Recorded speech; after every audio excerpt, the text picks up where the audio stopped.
Hello ছোট্ট বন্ধুরা, আসসালামু আলাইকুম।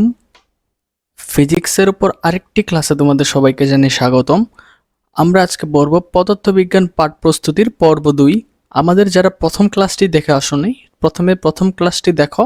আমাদের ডেসক্রিপশনে প্লেলিস্ট দেওয়া থাকবে, সেখান থেকে যেও প্রথম ক্লাসটি দেখতে পারো। প্রথম ক্লাসটি দেখার পর এই ক্লাসটি দেখলে তোমরা সবচেয়ে ভালো বুঝতে পারবে। সো আগের লেকচারে আমরা কি পড়ছিলাম, সরলরেখার ঢাল। সেখান থেকে আমরা একটা জিনিস শিওর হতে পারছি, তা হচ্ছে সরলরেখার সকল বিন্দুতে ঢাল একই থাকে। যে কোনো বিন্দুতে তুমি যদি সরলরেখার ঢাল বের করো সেটা একই থাকবে। কারণ কি ভাইয়া? কারণ আমরা প্রথমে একটা সরল রেখা নেই এই লেখচিত্রে। এই সরলরেখা থেকে যদি আমরা প্রত্যেকটাতে যদি আলাদা আলাদা কোণ ধরি, আমরা দেখতে পারবো কি? আমরা দেখতে পারবো এই কোণ থিটা, এই কোণও যদি থিটা হয়, এই কোণও যদি থিটা হয়, এই কোণ থিটা হয়, প্রত্যেকটা কোণই হচ্ছে অনুরূপ কোণ। যেহেতু প্রত্যেকটা কোণই অনুরূপ কোণ, তাহলে প্রত্যেকটা থিটার মান একই, তাই আমাদের ট্যান থিটা সমান সেম থাকে। যেহেতু ট্যান থিটা সেম, তাই আমাদের বলতে পারি আমাদের ডাল এম হচ্ছে এই জায়গায় সেম বা কনস্ট্যান্ট। কিন্তু আমরা যদি একটা বক্ররেখা চিন্তা করি, তাহলে কি আমরা বলতে পারি যে বক্ররেখার ক্ষেত্রেও সেম কাহিনী হবে, ঢাল সেম হবে? চলো প্রথমে আমরা একটা বক্ররেখা আঁকি। ধরে নিলাম এইটা আমাদের একটা বক্ররেখা। এই বক্ররেখা যদি এই বিন্দুতে অন্য একটা কালি নিই, এই একটা বিন্দু এবং এই একটা বিন্দু যদি আমরা ঢাল বের করি, তাহলে কি আমাদের ঢাল সেম হবে? না, কারণ এই জায়গায় কোণ চেঞ্জ হয়ে যেতেছে। তাহলে আমরা এই জায়গায় ঢাল কেমনে বের করব? আমরা এই জায়গায় ঢাল বের করব স্পর্শক দিয়ে। তখন আমরা বলবো স্পর্শক কি? স্পর্শক হচ্ছে আমরা যে বিন্দু চিন্তা করছি, সেই বিন্দু বরাবর যদি আমরা একটা সরল রেখা চিন্তা করি, এবং এখানে সেই সরল রেখার যে কোণটা তৈরি করে থিটা কোণ, সেই থিটা কোণটা জন্য আমরা যে ঢালটা পাবো সেইটা হচ্ছে সেই সরলরেখার ঢাল। সো m1 এর ঢাল হচ্ছে tan থিটা 1। এবং আমরা যদি 2 নাম্বার বিন্দুটা আরেকটা বিন্দু নিচ্ছি, এই যে থিটা 2, এই থিটা 2 বিন্দুর ক্ষেত্রে যদি ঢাল নির্ণয় করতে চাই, তাহলে এই জায়গায় আমাদের আরও একটা সরলরেখা নিতে হবে। আরেকটা সরলরেখা নিয়ে আমাদের সেই জায়গায়ও m2 ঢাল বের করতে হবে tan থিটা 2। এইভাবে আমাদের ঢাল নির্ণয় করতে হবে।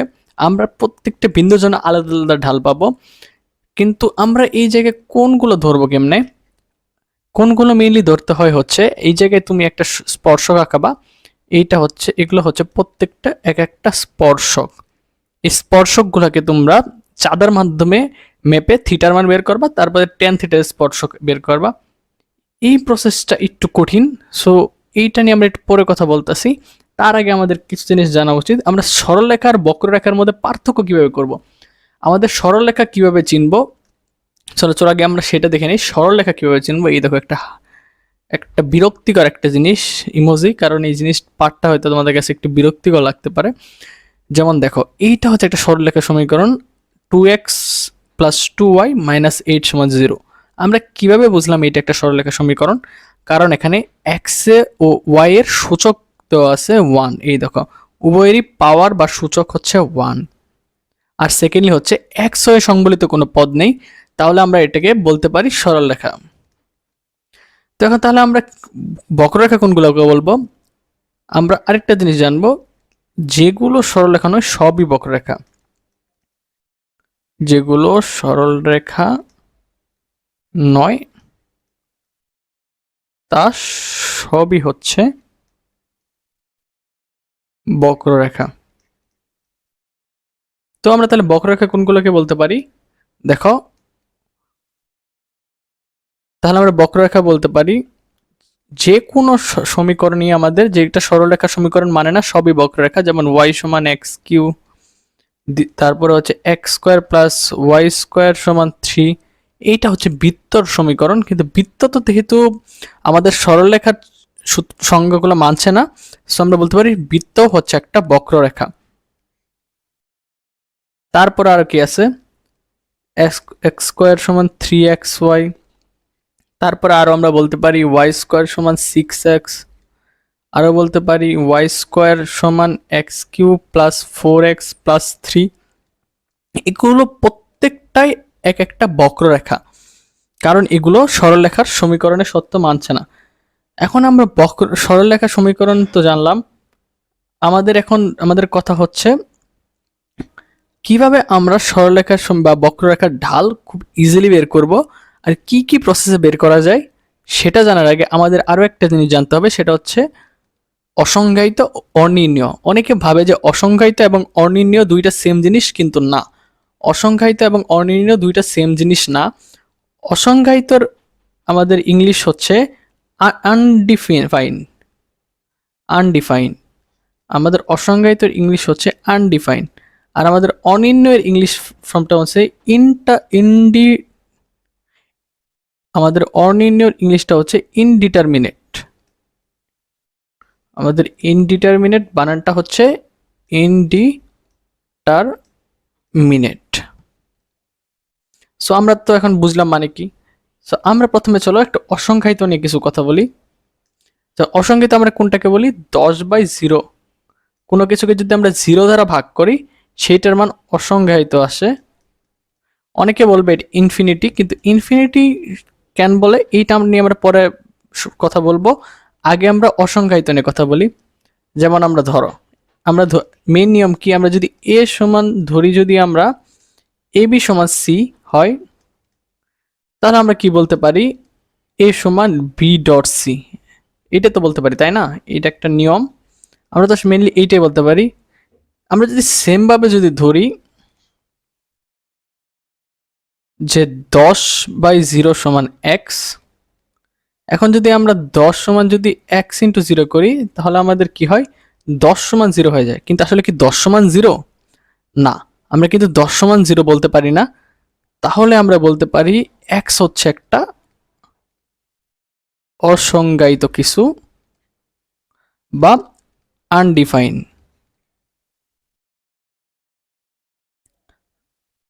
এখন অনেকে বলে যে 10/0 সমান ইনফিনিটি। এখন মনে করো ভাইয়া, ইনফিনিটি তো নিজে একটা, এটাকে বলে অসীম বা ইনফিনিটি। ইনফিনিটি তো ভাইয়া নিজেই একটা অসংজ্ঞায়িত, যে আর এই যেহেতু ইনফিনিটি নিজে একটা অসংজ্ঞায়িত, তাই অনেকে এটাকে ইনফিনিটি দিয়ে প্রকাশ করে। কারণ এই এই ইনফিনিটি যে কোনো সসীম সংখ্যার থেকে বড়, যে কোনো সসীম সংখ্যা থেকে বড়। সো এইটা তো আমরা বুঝলাম। চলো এখন আমরা একটা লেখচিত্র অঙ্কন করি। আমরা এই লেখচিত্রতে কেন আঁকলাম, কি করব, সেইটা আমরা পরে কথা বলবো। শুধু তোমরা দেখতে থাকো আমরা কি করি। আমরা মাঝখানে একটা বিন্দু দিলাম 0, এই দিকে একটা বিন্দু দিলাম 1 2 3 4 5, এই দিকে ধরলাম -1 -2 -3 এবং -4। এখন আমরা যদি ভাইয়া এই জায়গায় যদি দুইতে যদি আমরা নিজেদেরকে কল্পনা করি, তারপরে যদি আমরা 100কে যদি এই দিক থেকে ভাগ করতে করতে করতে করতে যদি আমরা 0 পর্যন্ত দিকে যাইতে থাকি, তাহলে আমাদের ভাগফল কি হতে থাকবে? ভাগফল অল টাইম বেশির দিকে যাবে। কথাটা বুঝলে না? চলো এক্সপ্লেন করি। যেমন দেখো, 100কে যদি আমরা যদি 2 দ্বারা ভাগ করি তাহলে আমাদের কি আসে? 50। এখন 100কে যদি আমরা যদি 1 দ্বারা ভাগ করি তাহলে কি আসে? আমাদের 100। দেখো 100 মানটা কি বাড়তেছে না? দেখো ধীরে ধীরে কিন্তু বেশির দিকে যাচ্ছে। সো এখন যদি আমরা যদি এই জায়গায় মাঝখানে যদি একটা 0.5 কল্পনা করি, 100কে যদি আমরা 0.5 দিয়ে ভাগ করি তাহলে আমাদের কি আসে? 200। এইভাবে যদি আমরা 100কে যদি আমরা 0.001 দ্বারা ভাগ করি তাহলে আমাদের কি মান আসে? 1 2 3 4 5। মানটা দেখছো, যত আমরা ছোট মান দিয়ে ভাগ করতেছি, শূন্যের যত কাছে যাচ্ছি তত মানটা কিন্তু বড় নামছে। সো এখান থেকে আমরা বলতে পারি একসময় মানটা ধীরে ধীরে বড় হইতে হইতে হইতে হইতে সসীমের থেকে বড় হয়ে যাবে। এইটাই আমরা এখানে বোঝানো ট্রাই করছি, যে অসীম বলতে আমরা সসীমের থেকে বড় কোনো সংখ্যাকে বুঝি, আর এজন্য এটা অসংখ্যায়িত। এখন তো আমরা অসংখ্যায়িত জিনিসটা বুঝলাম, এখন আমাদের কথা হচ্ছে অনির্ণয়টা। তাহলে কি? অনির্ণয় বিভিন্ন ধরনের হয়ে থাকে। কিছু আমরা চলো অনির্ণয় দেখি। একটা হচ্ছে 0 ডিগ্রি, এইটাও একটা অনির্ণয়। ইনফিনিটি ডিগ্রি, এইটাও একটা অনির্ণয়। ইনফিনিটি বাই ইনফিনিটি এইটাও একটা অনির্ণয়, 0/0 এইটাও একটা অনির্ণয়, ইনফিনিটি ইনফিনিটি এইটাও একটা অনির্ণয়। তো আমরা মেইনলি আলোচনা করব 0/0 এইটা নিয়ে আমরা মেইনলি আলোচনা করব। কেন 0/0-কে অনির্ণয় বলা হয় সেইটা নিয়ে একটু কথা বলি। তার আগে আমরা কি জানি, এর আগে কি পড়ছিলাম, আমরা যদি a/b ধরি তার মানকে কি বলতে পারি, সি। তাহলে আমরা বলতে পারি a সমান b ইন্টু সি, ঠিক আছে না? এইটা এই পাশে নিয়ে গুণ করে দিলাম। তো এইটা তো ঠিকই আছে, হবেই এরকম না? তা আমরা সেমভাবে যদি ধরি যে 0/0 সমান এক্স, তাহলে আমরা কি বলতে পারি 0 সমান এক্স ইন্টু 0। তাহলে তো এক্স এর মান আমরা যাই ধরি, ধরলাম আমরা এক্স এর মান 10 ইন্টু 0। সব ক্ষেত্রে তো 0-কে 10 দ্বারা গুণ করলে 0-ই নামবে, তাই না? তো আমাদের লেফট হ্যান্ড সাইড এবং রাইট হ্যান্ড সাইড সব তো মিলে যাচ্ছে, সব কিছু তো ঠিকই আছে। বা ধরলাম 0 সমান 5 ইন্টু 0, এই ক্ষেত্রে তো মিলে যাইতেছে। তাহলে আমরা কি বলতে পারি যে এখানে যেই মান ধরি না কেন আমাদের লেফট হ্যান্ড সাইড সমান রাইট হ্যান্ড সাইড হবে। কিন্তু ভাই ধরলাম 0/0 সমান 0 আসলো, কিন্তু আবার আমরা একটা জিনিস কল্পনা করো, আমরাও কি জানি যদি এ নেই সেটার মানও কিন্তু 1 নামে। আবার তাহলে সেই নিয়ম অনুযায়ী 0/0 সমান তো 1 আসতে পারে, তাই না? বা আরেকটা জিনিস ভাবতে পারো, আমরা কি জানি a/0 সমান আমরা কি ধরছিলাম এর আগে, ইনফিনিটি। তাহলে আমরা 0-র নিচেও তো 0 আছে, তাহলে সেটা সমান তো ইনফিনিটি বলতে পারি। আবার আরেকটা জিনিস ভাবো, আমরা 1/a সমান কি ধরি, 0। তাহলে আমরা সেমভাবে তো বলতে পারি 1/0 সমান ইন্টু 0 সমানও 0। দেখো একটা মান 3 বার 3টে উত্তর আছে, যেহেতু এখানে বারবার মান নিয়ে অনেক কিছু সমস্যায় পড়তে হয়েছে, এর জন্য আমরা 0/0-র মানটাকে অনির্ণয় রাখি। এত সমস্যার কারণে আমরা 0/0-র মানটাকে অনির্ণয় রাখি। আর যেহেতু আমরা উপরে কিছু থাকলে আর নিচে 0 থাকলে আমরা মানটাই বের করতে পারি না, তাই এইটাকে আমরা ধরি অসংজ্ঞায়িত। এইভাবে মেনলি অসংজ্ঞায়িত এবং অনির্ণয় দুইটা জিনিসকে পার্থক্য করা হয়, এবং দুইটা দুই জিনিস, এইটা একটু মনে রাখবা।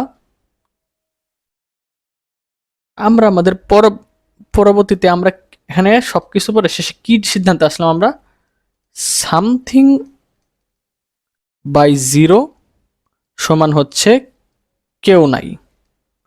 আর কেউ নাই সমান আমরা কি বলছি, অসংজ্ঞায়িত। সেম ভাবে আমরা 0/0-কে কি বলছি, অনেক কিছু আছে, তার মানে 0 নামে, ইনফিনিটি নামে সবকিছু। এর জন্য এটাকে আমরা বলছি অনির্ণেয়। এইভাবে তোমরা মনে রাখতে পারো, যার কেউ নাই সেটা অসংজ্ঞায়িত, যার অনেক কিছু আছে তারা হচ্ছে অনির্ণেয়। এখন আরেকটা জিনিস দেখো, আমরা যদি ভাইয়া দুইটা সরলরেখা নিই, এই বরাবর একটা সরলরেখা, এই বরাবর একটা সরলরেখা, এই দুইটা সরলরেখা যখন পরস্পরকে ছেদ করে তখন সেখানে একটা আমরা বিন্দু পাই x, y। দুইটা সরলরেখা যখন, একটা হচ্ছে প্রথম রেখা, এটা হচ্ছে দ্বিতীয় রেখা, দুইটা রেখা যখন পরস্পরকে ছেদ করছে তখন আমরা মাঝখানে একটা বিন্দু পাইছি x, x। সেম ভাবে যদি ভাই আমরা দুইটা সমীকরণ নিই, 2x + 4y সমান 2, 4x + 8y সমান 6। এই দুইটা সরলরেখা কি জানো, এরা হচ্ছে পরস্পর সমান্তরাল। এই দুইটা সরলরেখা সারা জীবন এইভাবে থাকতে যাবে, এরা কোনোদিন মিলিত হবে না, তাই এদের কোনো সমাধান হয় না। যেহেতু এদের কোনো সমাধান নাই, তুমি ট্রাই করে দেখো, কোনো মান দিয়ে তুমি এই দুইটাকে সমাধান করতে পারবে না।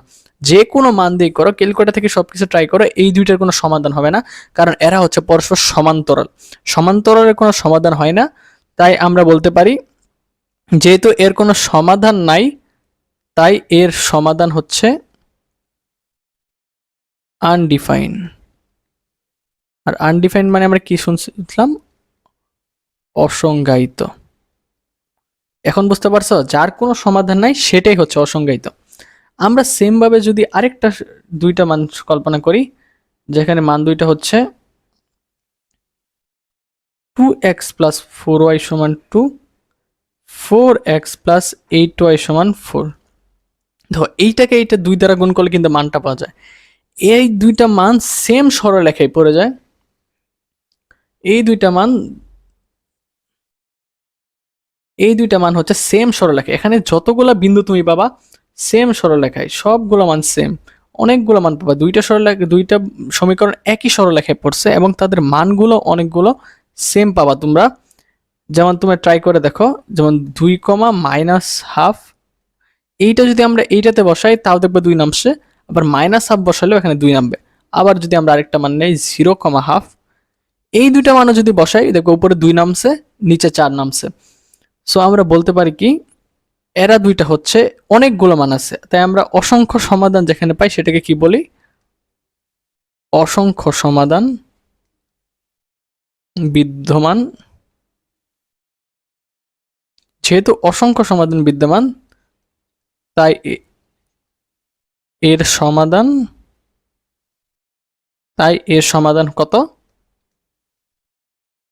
অনির্ণেয়। যেহেতু অসংখ্য সমাধান আছে সেহেতু এর সমাধান হচ্ছে অনির্ণেয়। এখন আমরা কি টপিক পড়তেছিলাম? বক্ররেখার ঢাল। আমরা মেইনলি পড়তেছিলাম বক্ররেখার ঢাল, তার জন্য যা যা প্রয়োজন বেসিক অংশটুকু আমরা পড়ে আসলাম। এখন আমরা দেখব বক্ররেখার ঢাল কেমনে বের করে। তার জন্য চলো আমরা কি কি সমীকরণ পড়ছিলাম বক্ররেখার, সেগুলো থেকে একটা সমীকরণ আনি, y সমান xq। এখন আমরা x এর মান বসিয়ে y এর মানগুলো বসাই। যদি x এর মান 1 হয় তাহলে y এর মান কি আসে? 1। x এর মান যদি আমরা 2 নেই, y এর মান কত আসে? 2q 8। x এর মান যদি আমরা 3 নেই তাহলে 3q 27, 4 নিলে 4q 64, তারপর যদি আমরা 5 নেই 5q 125। আমরা মানগুলো পাইলাম। আমরা ঢালের ক্ষেত্রে কি বলছিলাম? কোটিদ্বয়ের অন্তর বা ভুজদ্বয়ের অন্তর। সো আমরা চলো প্রথমে এই যে মানগুলো পাইছিলাম তার জন্য একটা সরল রেখা একটা গ্রাফ বানাই।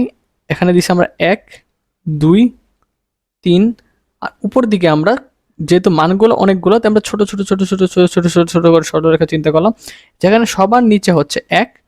তারপরে আমরা ধরে নিলাম আমাদের এই জায়গায় আসবে হচ্ছে 8, তারপরে 27 একটু দূরে, তাই এইটা হচ্ছে 27। এখন আমরা চলো সরলরেখা মানগুলো বসে দিই। 1,1, সো আমাদের এখানে ছোট করে 1,1 দিলাম। 2,8, এখানে আমরা দিলাম 2,8। 3 কি আছে? 3,27। আমরা তিনটা নিয়ে আপাতত কাজ করলাম, 3,27। এখন যদি আমরা এইটাতে একটা সরলরেখা আঁকা ট্রাই করি, দেখো বিন্দুগুলো কিন্তু কখনোই একটা সরলরেখা হবে না, এইটা হবে একটা বক্ররেখা। তো চলো একটা বক্ররেখা আঁকি।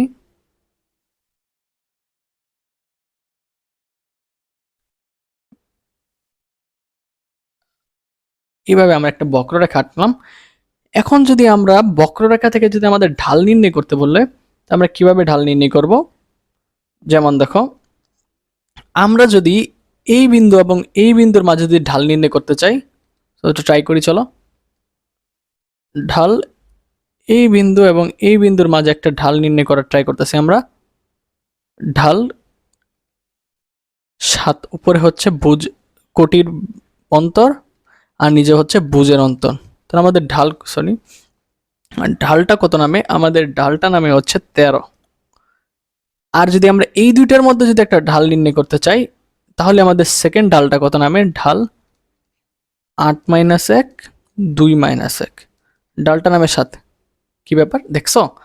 আমাদের কিন্তু দুইটা মান দুই রকম আসছে, একটা মানের সাথে আরেকটা মানের কিন্তু কোনো মিল নেই। তাই আমরা বলতে পারবো না। কারণ কিসের জন্য আলাদা হলো? কারণ আমরা কিন্তু বক্ররেখার ঢাল নির্ণয় করিনি, আমরা এই বরাবর যে সরলরেখা আছে সেই সরলরেখার ঢাল বের করছি, আর এই বরাবর যে সরলরেখা আছে সেই সরলরেখার ঢাল বের করছি। সরি, এইটা এই বরাবর না,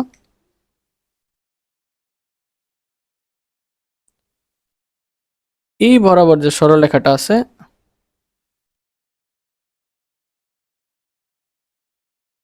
আমরা এই দুটো সরলরেখা ঢাল বের করছি, কিন্তু আমরা খণ্ডিত অংশ সরলরেখা দিয়ে বক্ররেখার ঢাল পাবো না। বক্ররেখার ঢাল বের করার ক্ষেত্রে আমরা কি পড়ছিলাম? বক্ররেখার ঢাল শুধু বের করা যায় হচ্ছে, বক্ররেখার ঢাল শুধু বের করা যায় বক্ররেখাটা যেটা স্পর্শক বরাবর একটা কোণ নির্ণয় করে, সে তারপরে চাঁদা দিয়ে এইটার থিটার মানটা বের করে ঢাল নির্ণয় করতে পারবো।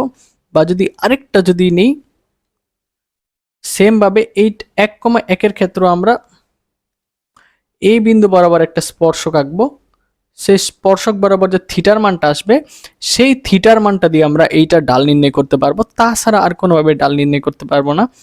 বা এখন আমরা যদি ট্রাই করি যে ঢালটা নির্ণয় করব, যে যেমন দেখো আমরা যদি 2,2 এর যদি ঢালটা যদি 2,28 দিয়ে বের করতে চাই, মানে একটা বিন্দু 2,8 আরেকটা বিন্দু 2,8, তাহলে আমাদের ঢালটা কি আসে 2,8 2,8 দুইটা যদি ঢাল নির্ণয় করতে চাই তাহলে আমাদের ঢালটা কি আসে, ঢাল সমান 8 - 8 2 - 2 কি আসে, উপরেও 0 এসে পড়ে নিচেও 0 এসে পড়ে, যেটাকে আসে অনির্ণেয়।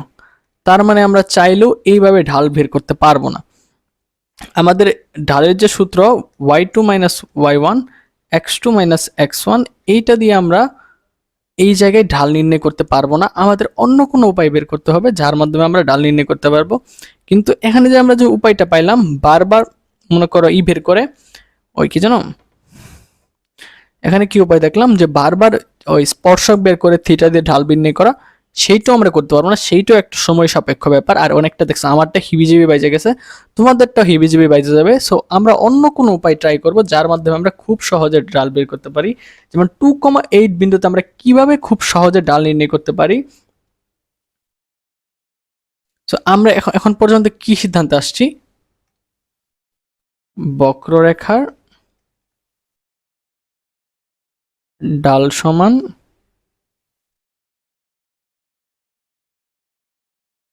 ওই বিন্দুতে অঙ্কিত স্পর্শক, এতটুকু আমরা সিদ্ধান্তে আসতে পারছি। তার উপর আমরা এখন পর্যন্ত কোনো সিদ্ধান্ত নিতে পারিনি। সো আমরা যদি সেম ভাবে যেগুলো এখন অন্যভাবে ট্রাই করি, y সমান x কিউ, আমরা কি কি বিন্দু পাইছিলাম, বিন্দুগুলো হচ্ছে ছিল 2,8 একটা বিন্দু নিলাম, আরেকটা ছিল 3,27। আমরা মানে সেখানে যে বিন্দুগুলো পাইছিলাম তার মধ্যে এখন দুইটা বিন্দু নিলাম, নেওয়ার পরে যদি আমরা মাঝখানে যদি একটা ছোট অংশ নিই, এইগুলো যদি মাঝখানে ছোট অংশের মানগুলো বের করি, যেমন দেখো আমরা যদি ঢালের জন্য যদি একদম ছোট কিছু মান নেই, যেমন ধরো আমরা নিলাম কোনটা 2,01, এক্স এর মান যদি 2.01 বসাই তাহলে ওয়াই এর মান কত নামে, ওয়াই এর মান কিউ করলে হবে 8.12000601। এই বিন্দু যদি আমরা ঢাল নির্ণয় করি তাহলে আমাদের ঢালটা কি আসে 8.120601 মাইনাস 8, আর নিচে হচ্ছে 2.01 - 2। এটার জন্য আমাদের ঢালটা আসে হচ্ছে 12.0601। এখন যদি আমরা আরেকটু ছোট মান নিই 2.001 যদি নিই, তাহলে আমাদের আরেকটু ছোট মান নিলাম, এর জন্য আমাদের ওয়াই এর মানটা কত আসে, আমরা সেম ভাবে এটাকে কিউ করে নিব, কিউ করে ওয়াই এর মানটা আসে 8.012006। আমরা এখন যদি সেম ভাবে যদি এই ছোট মানের জন্য যদি ডালটা বের করি তাহলে আমাদের ডালটা কি আসে 8.012006 মাইনাস 8 2.001 মাইনাস 2, তাহলে আমাদের ডালটা আসে 12.006। সেম ভাবে যদি আমরা আরো ছোট মান নেই তাহলে আমাদের মানটা আসবে 12.00006। আরো ছোট মান নিলে 12.0000006। এইভাবে দিন দিন মানটা ছোট আসতে পারে। এখান থেকে আমরা কি কমন দেখতেছি, এখান থেকে কমন দেখতেছি সব ক্ষেত্রে 12টা একটা কমন মান আছে। সো আমরা বলতে পারি এইটার ডাল হচ্ছে 12। এইভাবে আমরা একটা কমন মান নিয়ে সহজে ডালটা কল্পনা করে নিতে পারি। যেমন আমরা যদি এই 3,27 এর ক্ষেত্রে ডালটা নির্ণয় করতে চাই, সেম ভাবে আমরা যদি ডাল নির্ণয় কেমনে করব, আমরা এইটার ক্ষেত্রে ডাল নির্ণয়ের ক্ষেত্রে আমরা প্রথমে নিব 27.0000, 27-এর পরে যত ছোট মান নেওয়া যায়, যেমন 27.0227। আমরা প্রথমে 3.3 প্রথম মান কি ছিল 3, আমরা 3-এর একটা ছোট মান নিব 3.001, 3.00 একটা শূন্য কমাই দিই 3.001। এর জন্য আমরা ওয়াই এর মানটা কত পাবো, ওয়াই এর মানটা পাবো 27.027009। আগের এর থেকে যদি আমাদের প্রকৃত মানটা বিয়োগ করে দিই তাহলে আমরা কি মান পাবো 27.009। এখান থেকে আমরা ডিসিশন নিতে পারি যে ডালটা আসবে 27। সো আমরা এই বিন্দুর ডালটা কত পাবো, এই বিন্দুর ঢালটাও আমরা পাবো 27। আমাদের সরল রেখাটা বক্ররেখাটা একটু বেঁকে গেছে, এখানে একটু মুছে দিই। মুছে একটু সুন্দর করে আঁকাই দিই। এখান থেকে আমরা কি মান পাবো? মানটা পাবো হচ্ছে 87। এইভাবে আমরা ক্ষুদ্র একটা মান ধরে সেই অনুযায়ী সহজেই আমাদের ডালটা বের করে ফেলতে পারি। এইটা খুব একটা মানে একটা সুন্দর একটা টেকনিক। এই টেকনিকটা তোমরা ফলো করতে পারো। কি এখন আমাদের কথা হচ্ছে কিসের জন্য এমনটা হলো? কারণ কি আমরা যখন এখানে দুইটা বিন্দুর মধ্যে স্পর্শক চিন্তা করছি, এই স্পর্শকটা ধীরে ধীরে ছোট হতে থাকবে। ছোট হইতে হইতে সরি আমাদের খণ্ডিত অংশটা চিন্তা করছি, এই খণ্ডিত অংশ একটা টাইমে ছোট হতে থাকবে। ছোট হইতে হইতে এক সময় গিয়ে আমাদের স্পর্শকের সাথে মিশে যাবে। স্পর্শকের সাথে যখন মিশে যাবে তখনই আমরা এই ছোট অংশটা দিয়ে একটা সম্ভাব্য ঢাল কল্পনা করতে পারি, যার কারণে আমরা এইভাবে খুব সহজে একটা ডাল পাইছি। আমাদের পরবর্তী অংশে আমরা আরো কিছু টেকনিক শিখব, যার মাধ্যমে আমরা আরো কিছু করতে পারি। সো আমরা সেম ভাবে যখন ডালটা কি কি কি মান পাইছিলাম, এক্স ওয়াই এর আগে আমরা এক্স ওয়াই এর মানগুলো বসাই। যদি আমাদের সমীকরণ হয় ওয়াই সমান এক্স কিউ, 0 হলে 0, 1 হলে 1, 2 হলে 8, 3 হলে 27, 4 হলে 64, এই পর্যন্ত আমরা রাখলাম। তো আমরা কি কি পাইছিলাম? 2 8 দিয়ে ঢাল পাইছিলাম হচ্ছে আমরা 12, আর আমরা 3 27 দিয়ে ঢাল পাইছিলাম কত? 27। সেম ভাবে যদি আমরা 4 64 দিয়ে ঢালটা বের করি তাহলে আমরা কত পাবো? আমরা যদি 4 এর একটা ক্ষুদ্র মান ধরি 001 মাইনাস, আর উপরে যদি আমরা ক্ষুদ্র মানের জন্য কিউ করে আমরা যদি ওয়াই এর মান নির্ণয় করি তাহলে কত আসে? 0.480812। আর আমরা প্রকৃত মানগুলো বসাই দিই 64। সেখান থেকে আমরা কি পাই? 48.01। সো এইটা থেকে আমরা বলতে পারি যে এইটার ডালটা আসবে হচ্ছে 48। সো এইটা তো আমরা তো প্রকৃত মানটা পাইলাম না, আমাদের একদম স্পেসিফিক প্রকৃত মানটা লাগবে। প্রকৃত মানটা যদি আমরা বের করতে যাই তাহলে কি হয়ে যায়? 64 মাইনাস 64, 8 মাইনাস 8, যেখানে অনির্ণয় হয়ে যাইতেছে। এখান থেকে আমরা লিমিটের অংশটুকু পাই, যে কিসের অনির্ণয় থেকে কিভাবে আমরা স্পেসিফিক মান পাবো সেইটার জন্য আমরা লিমিট পড়বো। সামনে তোমাদের লিমিট আসছে, তার আগে আমরা একটা জিনিস বুঝে নেই, যে ছেদক দ্বয়ের দুইটি ছেদবিন্দু পরস্পরে খুব কাছাকাছি আগাতে থাকলে তখনই আমরা ছেদককে স্পর্শক বলতে পারি। হ্যাঁ, আমরা কি পড়ছিলাম? একটা বক্ররেখা, যেখানে এইটা হচ্ছে একটা ছেদক আর এইটা হচ্ছে নিচে একটা হচ্ছে স্পর্শক। এইটা হচ্ছে আমাদের স্পেসিফিক এই বিন্দু স্পর্শক। যখন আমরা ছোট মান নিতে থাকবো তখন ধীরে ধীরে এই ছেদকটা ধীরে ধীরে কাছে আসতে থাকবে, কাছে আসতে আসতে আস্তে আস্তে একটা টাইমে স্পর্শকের সাথে মিলে যাবে। স্পর্শকের সাথে একদম স্পেসিফিক ভাবে মিলে যাবে। যখন স্পর্শকের সাথে একদম স্পেসিফিক ভাবে মিলে যাবে তখনই আমরা সেখান থেকে সহজে আমরা এই প্রক্রিয়ায় ঢালটা পাইছি। এখন আমরা সামনে পড়বো ও আমাদের নির্ণায়ক নিয়ে এবং আমাদের লিমিট নিয়ে। সো লিমিটের অংশটুকু আমরা পড়বো, তার আগে আমাদের আরো কিছু জিনিস জানতে হবে, সেগুলো হচ্ছে ফাংশন। ফাংশন বলতে আমরা কি বুঝি ভাইয়া?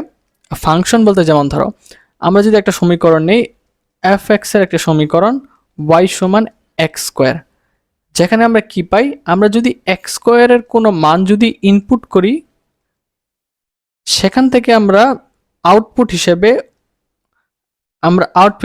ওয়াই এর একটা মান পাই। সো আমরা যদি এখানে ইন থেকে কি বলতে পারি? এখান থেকে আমরা বলতে পারি হচ্ছে ইনপুট যেটা পাচ্ছি সেইটা হচ্ছে আমাদের ডোমেইন, আর আমরা ইনপুটের বদলে যেটা আউটপুট পাই সেইটা হচ্ছে আমাদের রেঞ্জ। যেমন দেখো আমরা যদি F to the power x এর জায়গায় এক্স স্কোয়ার কল্পনা করি, এর যদি আমরা তিনটা মান নেই, আমরা যদি স্পেসিফিক তিনটা মান নেই -2, 0, 2, যেখানে আমরা যে কোনো মান দিয়ে করি না কেন আমাদের ডোমেইনটা কি আসবে? আমাদের ডোমেইন যদি আমরা ধরি যে ডোমেইন অফ এফ সমান হচ্ছে যে কোনো বাস্তব সংখ্যা, আমাদের রেঞ্জ এর জন্য হবে অল টাইম পজিটিভ বাস্তব সংখ্যা। কারণ কি? যত নেগেটিভই নেই, স্কোয়ার থাকার কারণে স্কোয়ার সবগুলোকে বর্গ করে পজিটিভ করে দিবে। সো এখান থেকে আমরা বলতে পারি যে আমাদের যে কোনো এক্স ওয়াই সমান এক্স স্কোয়ারের ক্ষেত্রে যে কোনো ডোমেইনের জন্য রেঞ্জ হবে অবশ্যই বাস্তব মান পজিটিভ, আরতে আমরা বুঝে হচ্ছে বাস্তব সংখ্যা। চলো আমরা কিন্তু আমরা যদি অন্য কোনো ফাংশন দিই তার ক্ষেত্রে কিন্তু এমন হবে না, এইটার ক্ষেত্রে হবে। যেমন আমরা ধরো এটা হচ্ছে একটা জুস বাগার মেশিন, এখানে যদি আমরা ফল দিই তার বদলে আমাদের এখানে জুস দিবে। যেমন আমরা যদি বলি এফ অফ ফল যদি দিই আমরা, বদলে আমরা পাবো জুস। কিন্তু সব ফল দিলে কি হবে, এখানে যদি আমরা একটা কাঁচা নারিকেল দিই যার ভিতরে মনে করে শুধু মানে ছোলা ছাড়ার কিছু নাই, সেখান থেকে কি হবে, শুধু মেশিনটা ঘর ঘর ঘর ঘর শব্দ করে একটা টাইমে নষ্ট হয়ে যাব, কিন্তু আমরা আমাদের স্পেসিফিক জুসটা কিন্তু পাবো না। তাই আমরা বলতে পারি সব ফাংশনের ক্ষেত্রে সব কিছু মানে না, একটা নির্দিষ্ট ফাংশন একটা নির্দিষ্ট ডোমেইন রেঞ্জের ক্ষেত্রে প্রযোজ্য। সো ডোমেইন আমরা এই জুসের ক্ষেত্রে কি বলতে পারি, ডোমেইন অফ এফ সমান পাকা ফল। শুধু পাকা যেসব ফল আছে নরম সেগুলোই আমরা এখানে দিতে পারি। সেমভাবে ওয়াই সমান এক্স স্কোয়ারের ক্ষেত্রে যেগুলো মান স্পেসিফিকভাবে প্রযোজ্য সেগুলোর ক্ষেত্রে শুধু আমরা ডোমেইনের জন্য রেঞ্জ পাবো, সব মানের ক্ষেত্রে পাবো না। সো আমরা ফাংশনের জিনিসটা যদি আরো স্পেসিফিকভাবে বুঝতে চাই, যেমন দেখো আমরা যদি ওয়াই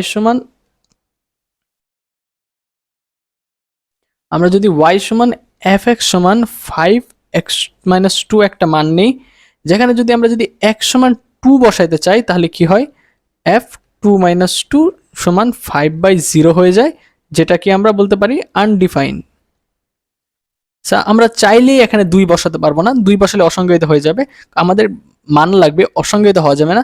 তাই আমরা এইটার ডোমেইন কি বলতে পারি, এইটার ডোমেইন বলতে পারি হচ্ছে r সমান 2 বাদে যে কোনো সংখ্যা। আমরা এইটার ক্ষেত্রে বলতে পারি বাস্তব ডোমেইন হবে বাস্তব মান, কিন্তু 2 হবে না, 2 বাদে যে কোনো বাস্তব মান হবে এখানে ডোমেইন। এইটা একটু সুন্দর করে দেই, একটু কাটাছিড়ে হয়ে গেছে।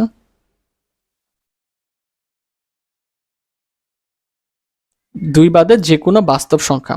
সেম ভাবে যদি আমরা যদি আরো দুইটা ফাংশন নিই, এখানে এইটাকে একটা বর্ডার করে দিই। সেম ভাবে যদি আমরা আরেকটা ফাংশন নিই f⁴x সমান